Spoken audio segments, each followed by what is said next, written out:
This is a Mercy Girl production.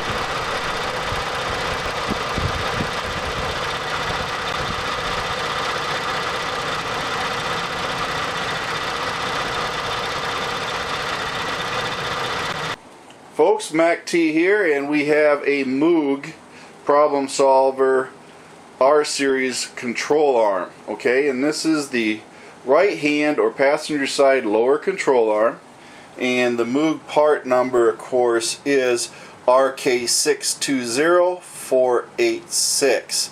And again, this is the Moog lower control arm for your 2007 through your 2013, I think it is, or 14 Ford Edge. Now this same lower control arm will work for all these models for the right side, and then of course you got the left side one, and I don't remember the part number, but this of course is the lower control arm, and we're going to go ahead and give it a close-up view and see what we have as far as the part, fit, finish, and everything else that we can see.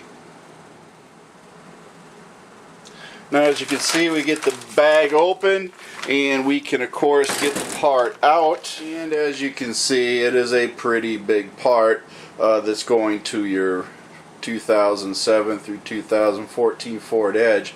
And of course, you do notice one thing is the color is pretty well a good finish on it, and of course this is exactly where you would be putting your sway bar link and connecting that up. Now, in looking at it, we also see our bushings here, and the bushings do look in pretty good shape. Good finish on those, and of course good rubber mounting on this. This is your horizontal bolt, so your front bolt would come in from the front of the car and go through here to attach it. Then on this end here, you will have two vertical bolts that will come up from the bottom through these holes right here, and they will fit into the fasteners and nuts that are of course welded on here to finish off the job. So you essentially got 1, 2, 3, and then of course you got your sway bar link, which is number 4. Then you have your upper sway bar link, that's 5, and then of course your bolt here, which would be 6. So it's 1, 2, 3, 4, 5, 6 bolts total to remove your lower control arm.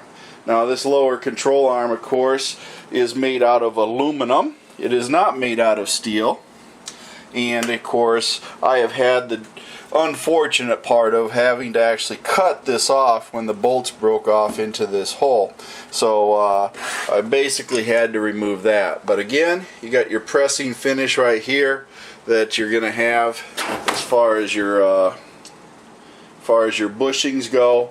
And I haven't really experienced these bushings actually wearing out. What I have experienced for the most part, of course, is this. This is what's going to wear out on all of your lower control arms first. And this, of course, is your ball joint. Now this is a one-piece unit. Again, you have your ball joint on here, and you can go ahead and get it replaced separately because it is a press-in ball joint.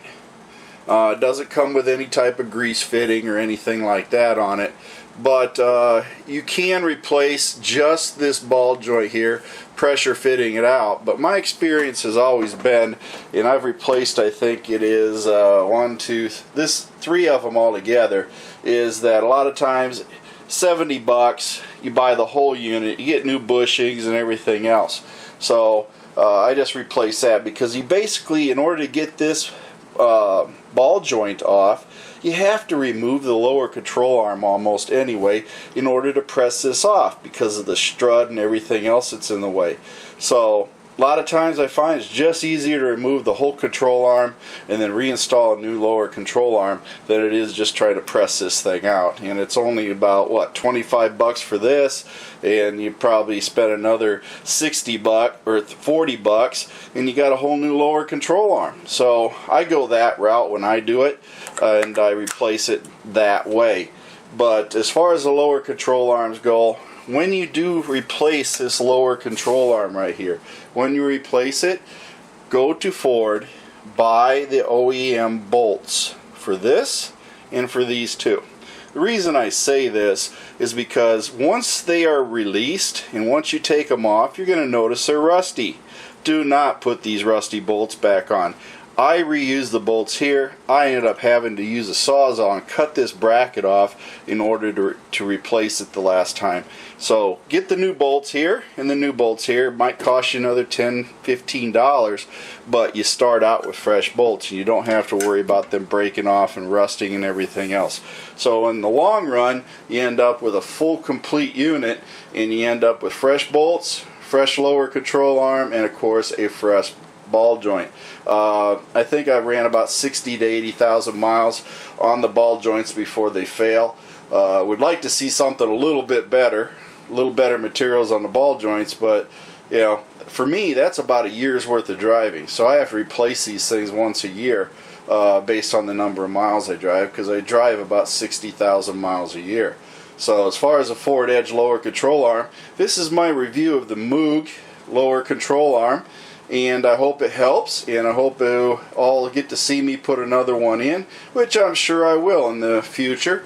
So stand by. If nothing else, watch my other lower control arm video that I used and installed on my 2008 Ford Edge. Again, this is Mac T, and as part of the Mercy Grill Productions, please like my videos, and of course leave comments down below if you feel you need to. Always welcome the input, and if you are having an anniversary today, happy anniversary. And remember, subscribe to Mac T. This is how I review a lower control arm from Moog.